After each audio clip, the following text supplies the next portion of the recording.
Hi, welcome to the cook kitchen. நான் ஒரு 20 வருஷமாக ஷெஃபாக இருக்கேன். இந்த 20 வருஷத்தில் நிறைய செலிப்ரிட்டிஸ்க்கு குக் பண்ணியிருக்கேன். அதில் ஒருத்தர் என்னோட ஃபேவரெட். தோனி தானே ஷெஃப்? உனக்கு எப்படிப்பா தெரியும்? இன்ஸ்டாகிராம் பார்த்தேன் ஷெஃப். அடப்பாவி, எஸ், மகேந்திர சிங் தோனி. யாருக்கு தான் அவரை பிடிக்காது? வேர்ல்டு வைட் அவரை வந்து வர்ஷிப் பண்ணுறாங்க. ஸோ எனக்கு அவர்கிட்ட ரொம்ப பிடிச்ச பெஸ்ட் குவாலிட்டி என்னென்னா, எல்லாரையும் ஒரே மாதிரி தான் அவரை ரெஸ்பெக்ட் பண்ணுவார். அது ஹோட்டல் வேலையிலேருந்து ஜென்ரல் மேனேஜர் வரைக்கும் எல்லாருக்கிட்டையும் ஒரே மாதிரி தான் பேசுவார். எல்லாரையும் ஒரே மாதிரி தான் ட்ரீட் பண்ணுவார். That's a best quality. That's why I really love him. Chef, அவருக்கு ரொம்ப பிடிச்ச டிஷ்னா என்ன ஷெஃப்? சொல்கிறது என்னப்பா, செஞ்சே காட்டுறேன்.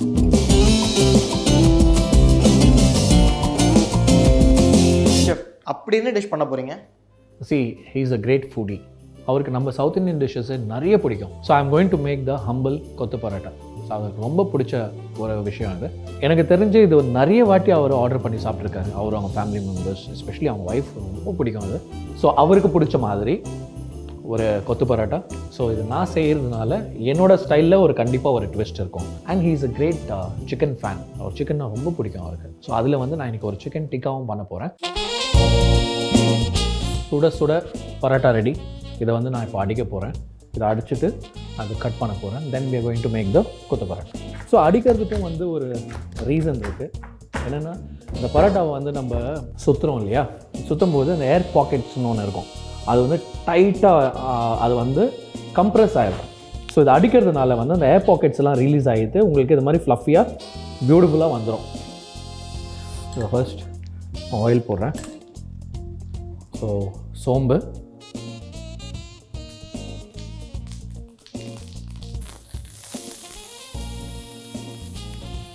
இந்த ஆனியன்ஸ் வந்து கொஞ்சம் ஸ்வெட் ஆகிற வரைக்கும் பண்ணிவிட்டு, கருவேப்பிலை, கொஞ்சோண்டு பச்சை மிளகா, நான் கொஞ்சோண்டு தக்காளி போடுறேன்.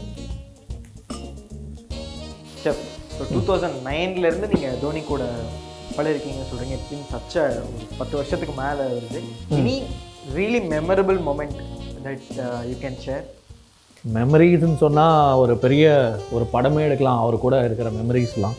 ஒரு டைம் வந்து ஒரு ஓல்டு மேன், ஒரு வயசான ஒருத்தர், அவர் வந்து அந்த ரூம் வெளியில் வந்துட்டு அவருக்கு டியூட்டி அன்றைக்கி. ஸோ இவர் ஆர்டர்லாம் பண்ணார், சாப்பாடு அனுப்பிச்சாச்சு. தென் ஃபீட்பேக் கேட்கலான்னு நான் ஒரு ரூம் போகிறேன். ரூம் போய் பார்க்கும்போது ஷாக்கிங் மூமெண்ட்டுன்னு சொல்லுவேன்.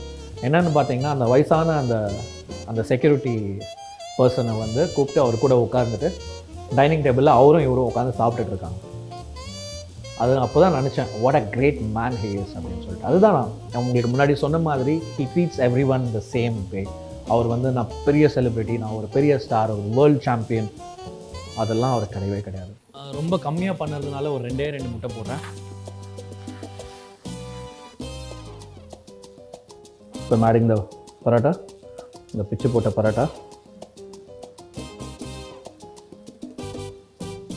ஸோ நான் இப்போ வந்து என்கிட்ட நான் ரெடிமேடாக சால்னா பண்ணி வச்சுருக்கேன்.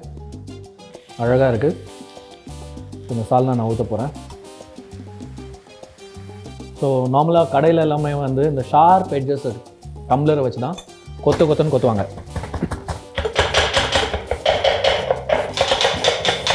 பியூட்டிஃபுல்லாக இருக்குது பார்க்குறதுக்கு. ஒரு இது வந்து நீங்கள் சிக்கனும் வச்சுக்கலாம், சிக்கன் பீசஸும் போட்டுக்கலாம், இல்லை நான் மட்டன் போட்டுக்கலாம். இது உங்கள் சௌகரியம். இது வந்து வெறும் முட்டை போடுறேன். ஏன்னா இது ஒரு கிரேவி சால்னா வந்து சிக்கன் போன்ஸில் பண்ணதுனால இது ஒரு கம்ப்ளீட் மீலாக இருக்கும். கொஞ்சம் ஃபைனலாக கொஞ்சோண்டு பெப்பரு, கொரியாண்டர் லீவ்ஸ் இதை போட்டு ஒரு வாட்டி கொத்தி எடுத்துட்டிங்கன்னா அமேசிங் கொத்து பரோட்டா உங்களுக்கு ரெடி. ஸோ தோனிக்கு வந்து சிக்கன் பிடிக்கிறதுனால ஒரு சிக்கன் டிக்கா பண்ண போகிறேன் இப்போது. ஆனால் அது என்னோடய ஸ்டைலாக இருக்கும். ஃபஸ்ட்டு ஒரு ஹங் கர்ட் போடுறேன். ஸோ இந்த ஹங் கர்டை வந்து ஒரு மஸ்லின் கிளாத்தில் போட்டு தண்ணியெலாம் ஊறுற வரைக்கும் ஒரு பியூட்டிஃபுல் ஹங் கர்டை ரெடி பண்ணி வச்சுக்கோங்க. தேவையான அளவு சில்லி பவுடர், ஸோ ஜீரா பவுடர், கரம் மசாலா, மஞ்சள் பொடி, ஸோ ஜிஞ்சரும் க்ரீன் சில்லியும் சேர்ந்து ஒரு பேஸ்ட் பண்ணியிருக்கேன், அதை நான் போடுறேன். ஸ்லோவாக தேவையான அளவு சால்ட் போடுறேன். ஏன்னா சிக்கனுக்கு எவ்வளோ வேணுமோ அவ்வளோ சால்ட் நான் போடுறேன் அதில். இப்போ நான் என்னோடய வேர்ஷனில் நான் பண்ணுறதுனால மேடிங் சம் பெப்பர் பவுடர். காரம் ரொம்ப பிடிக்குங்க. அண்ட் கசூரி மேத்தி, கொஞ்சோண்டு சாட் மசாலா. இதெல்லாம் போட்டு ஒரு வாட்டி ஒரு நல்ல மிக்ஸ், ஒரு பியூட்டிஃபுல் மிக்ஸ். ஆனால் நான் உங்களுக்கு சொன்ன மாதிரி இதில் என்னோடய ட்விஸ்ட் இருக்கும். இது வந்து நான் சிக்கன் டிக்காவே வந்து ஒரு கம்ப்ளீட் ஒரு ஆந்திரா சிக்கன் டிக்கா பண்ணால் எப்படி இருக்கும். ஸோ அந்த ஒரு ஐடியாவில் ப்ரில்லியண்ட் அவக்காய் பிக்கிள். ஸோ நார்மலாக வந்து இதில் வந்து ஃபேட்காக ஆயில் போடுவாங்க. நான் இந்த பிக்கிள் ஆயிலே போடுறேன். மாங்காய் பத்தை விழுந்தால் பரவாயில்ல, எடுத்து போட்டுக்கலாம், பார்க்குறதுக்கே அழகாக இருக்குது.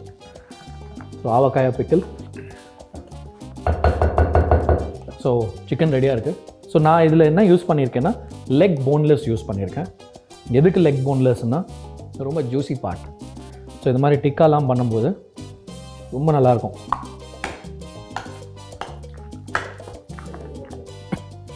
ஸோ இது ஸ்கியூவர்ஸ் பண்ணிவிட்டு ரொம்ப அழகாக செட் பண்ணி வைக்கலாம்.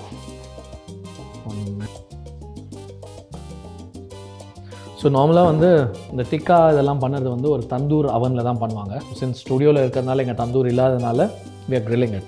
இந்த மாதிரி ஒரு 2 பீஸ் சாத்தே ஸ்டிக்கில் போட்டு வச்சுருக்கேன்.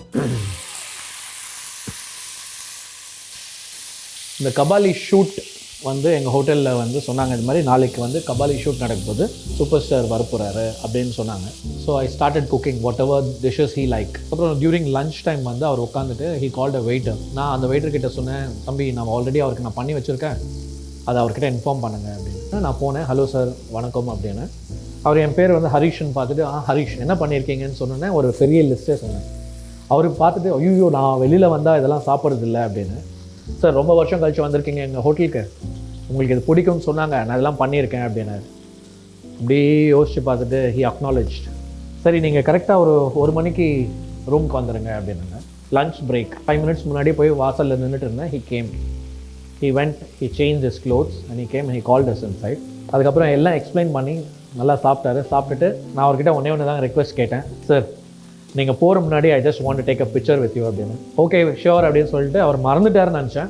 ஈவினிங் அவர் என்னை கூப்பிட்டாரு, அந்த ஷெஃப் தம்பியை கூப்பிடுங்க அப்படின்னு சொல்லிட்டு he called me and he took a picture. So நான் முன்னாடியே சொன்ன மாதிரி இது ஒரு தந்தூரில் பண்ணாததுனால இதுக்கு வந்து சும்மா மேலே ஒரு சின்ன ஒரு சார் கலர் கொடுக்கறதுக்கு ஐம் ஜஸ்ட் வாட்சிங் திஸ். நான் பியூட்டிஃபுல்லாக குக் ஆகிடுச்சு. ஒரு பியூட்டிஃபுல் கலருக்கு தான் அது.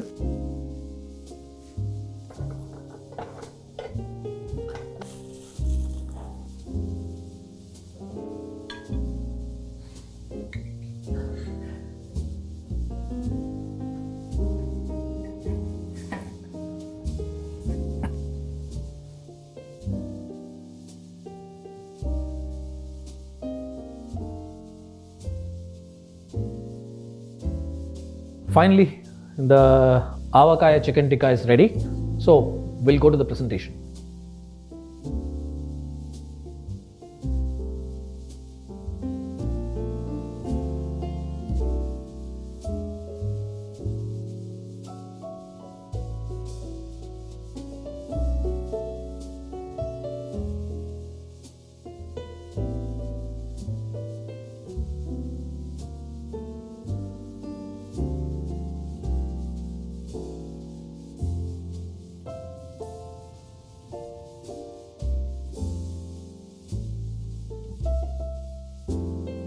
So finally, Thala Dhoniyoda favorite கொத்து parotta is ready. It's a complete meal. கொத்து பரோட்டா இருக்குது. இங்கே எக்கு வச்ச ரீசனே வந்துட்டு, நார்மலாகவே நம்ம வந்து இந்த கொத்து பரோட்டா, இந்த பரோட்டா கடைக்கெல்லாம் போனோம்னா நம்ம வந்து இந்த ஹாஃப் பாயில் அதெல்லாம் வாங்கி சாப்பிடுவோம் இல்லையா. ஸோ இங்கே வந்து ஹாஃப் பாயில் ஆம்லெட் போடாமல் ஒரு 2.5 நிமிஷம் அவிச்சு முட்டை. It's only 2.5 minutes boiled egg. So it's runny. So cut பண்ணால் அந்த ஹாஃப் பாயில் சாப்பிட்ட எஃபெக்ட் ஒன்று ஒரு ஃபீல் கிடைக்கும்னு சொல்லிட்டு தான் இதை நான் பண்ணேன். ஆவக்காய் chicken tikka and some salad to go along. Enjoy. நீங்களும் ட்ரை பண்ணி பாருங்கள் வீட்டில், எங்களுக்கு சொல்லுங்கள் எப்படி இருந்ததுன்னு. தேங்க்யூ.